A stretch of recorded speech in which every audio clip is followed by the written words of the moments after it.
Welcome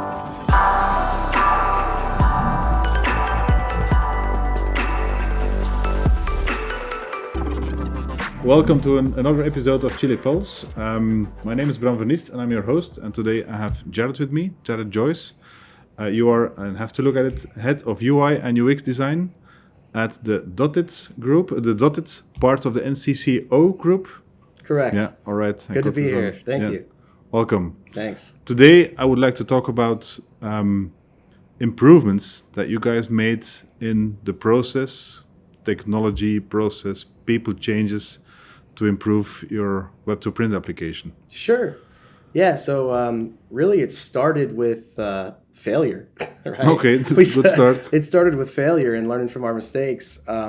So we were pretty ambitious when we first started with Chili, and we actually built a template with 500 variables at one point. And Chili was actually pretty amazed by that. But, we started out not knowing how to set that path for the customer.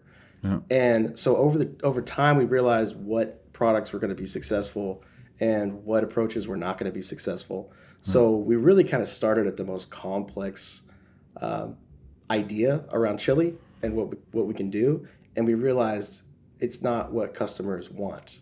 Yeah. Just because we could do it, we thought it was cool that we could adapt Chili to just have 500 variables in a menu and change a bunch of images. It turns out that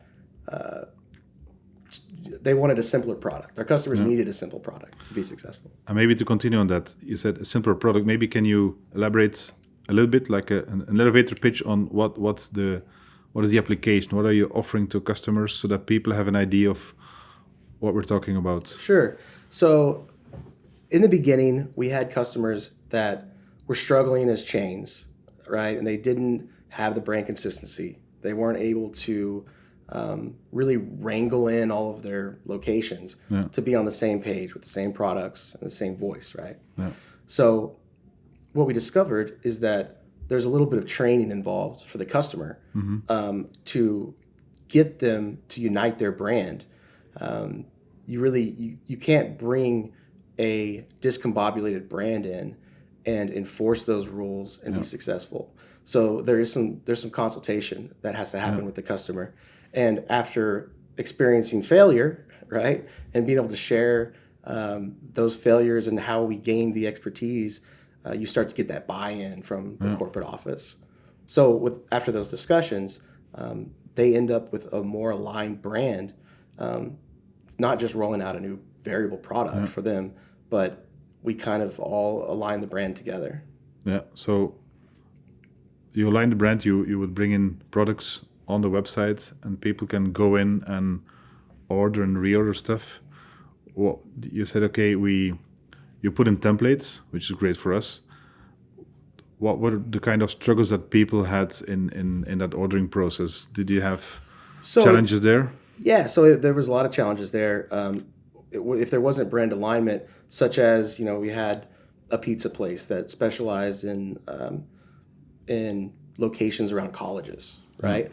Well, each one would kind of have that college theme as part of it, or they would have a special dish that was associated with that location. But it had grown into an issue where now the brand was losing alignment. Yeah, because it was too much themed on the topic and less on the brand. Too much focus on individual locations. Yeah. So you were losing that corporate model and you were starting to break off into independent operations. Yeah. So what we really did was those conversations sparked that energy for the customer to realign their brand because they couldn't just throw a brand protection solution at this problem. They realized they had a deeper problem than just needing variable print. Yeah. It went beyond that. So we both received value out of those experiences.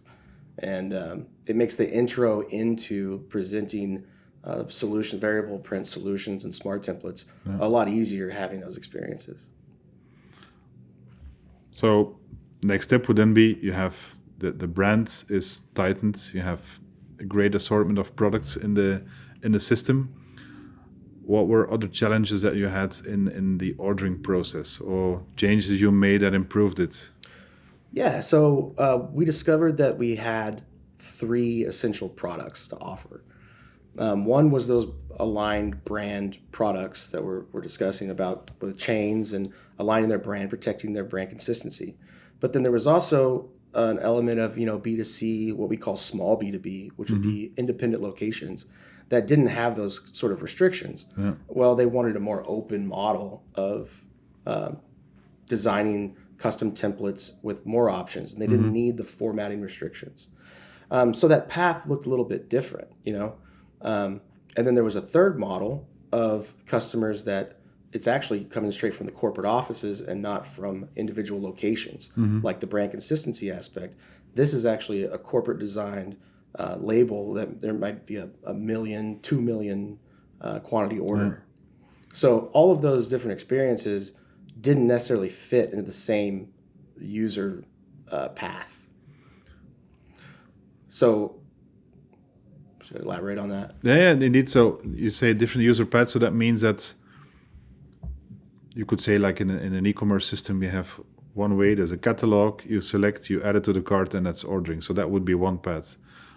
Are you saying that you needed to diversify that path of going from selection all the way to the cart? Yeah, so basically what we discovered is that we needed separate workflows to be successful with each product. Yeah.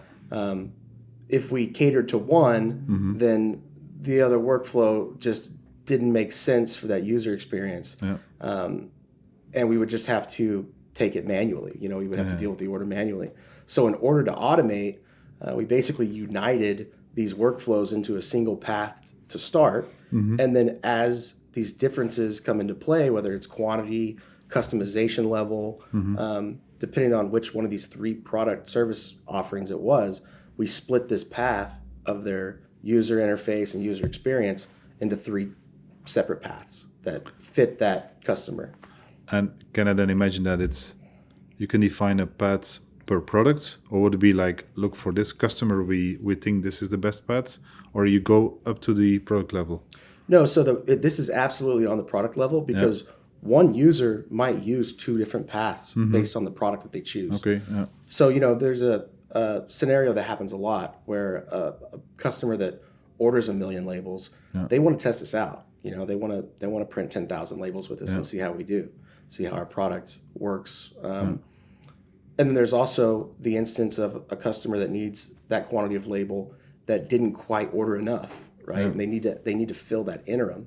And that turns into a different ordering process that they can actually automate, because they've already got the artwork. They can order 10,000 of a product that they ordered 100,000 of, 2 months ago. Yeah. So the product determines the path, and then the customer determines the product. And like choosing which path you should go to, is that something that you decide to have the most optimal path, or is that something that you communicate or align with the customer? So the customer is actually deciding that as they go through, whether it's a reorder or the initial order process. They're really making that determination and discovering that new path that looked just like the original path, based on what their needs are. So if they fit into the automated workflow of, the number of materials that we offer, they select a standard size, then we see that and we initiate an automated path, because, their needs can be covered through full automation. You mentioned you see that. Do you use tools to be able to follow that path or make analysis on what happens, or where maybe people drop off on a certain workflow? So we do watch the workflows and analyze, where we're losing conversions. That always determines how we make changes for UI and UX. I think the most valuable aspect of determining that path was actually one-on-one interaction. A lot of it's live demos, with the corporate office, especially with the stores who are going to be using this product the most. So actually sitting together and going through the system and going to discussions with the customer. Old school QBRs, right? Yeah. The old way. well, if it works indeed, yeah, and that's the best thing. It's people who use it. So if you can align with people, that's I guess the best way. Absolutely. I love the technology aspect of it. I like to see, especially if you're losing people in the cart, or something like that, where you're close to a conversion. But there's really nothing quite as accurate as talking directly to those customers and seeing the difference between customers that you would maybe put into the same pile. Right? You would think that they're going to act exactly the same. Well, they don't. I don't know if it's in the water, but they've all got their different ideas of what fits them. And if you now, you've already done a lot of these changes in the system, what is the impact? What have you seen as impact? Can you mention that in like numbers or return order? How did you see the impact? So I can't necessarily share growth numbers. However, I will tell you that our capacity has increased. Yeah. So the amount of service that we have to provide, especially manual service, taking phone calls, responding to emails, tickets, has decreased substantially since we've started, working on these paths. It kind of got quiet, right? We were a little bit worried the phone wasn't ringing as much. So it did such a good job that it went quiet on the phone to help out. That's right. Yeah. So something's working well, and we continue to explore new innovative ways that we can improve those paths, or potentially with opening up capacity, add more workflows and more products. Would you say now that with these improvements you're now done? Job done? We're never done. Indeed. We're never done. No, we if you leave it up to designers and developers, we'll out-develop and over-design anything you put in front of us. So, we work on approvals and keep on designing, keep on developing. That's what we always say. Creative automation or improving that process is a continuous process. Maybe to close up because you say indeed developers and UI designers, what are the kind of skill sets if you look for people, for colleagues? What is like the mindset you're looking for? Because it's not just hard skills to be able to work in that field. You also need creative people to be thinking about the process and be able to apply. Any other things or stuff that you say this is important when you work in that field? That's an interesting question. So I've discovered absolutely that it does not matter if their skill set is, Superman level. That does not necessarily mean it's going to be a good relationship and a good, a good working solution. So, I look for flexibility. Kind of something that I do, and some people think that I'm, stubborn or I'm 100% behind something, when actually I'll flip my mind like that. I will change my mind in a second. But once I'm on that, I'll sound like I'm 100% behind it until I change my mind again. So I think that ability to change your mind and say like, oh, that's awesome, I was wrong. It's a growing mindset. Absolutely. Being able to go with the grow. I love being wrong. Yeah. I love being wrong because, you're figuring out what's right. So open-mindedness, flexibility, probably the best quality. Super well. I think that's a perfect end for the conversation. I've learned a lot, and I hope that our audience also learned a lot. Thank you so much for joining us, and for the people listening and viewing. Thank you for joining in again, and hope to see you in the next episodes.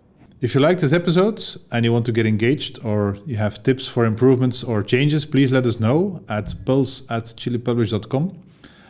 Also, if you want to be informed of next episodes, please subscribe to the newsletter on the form below.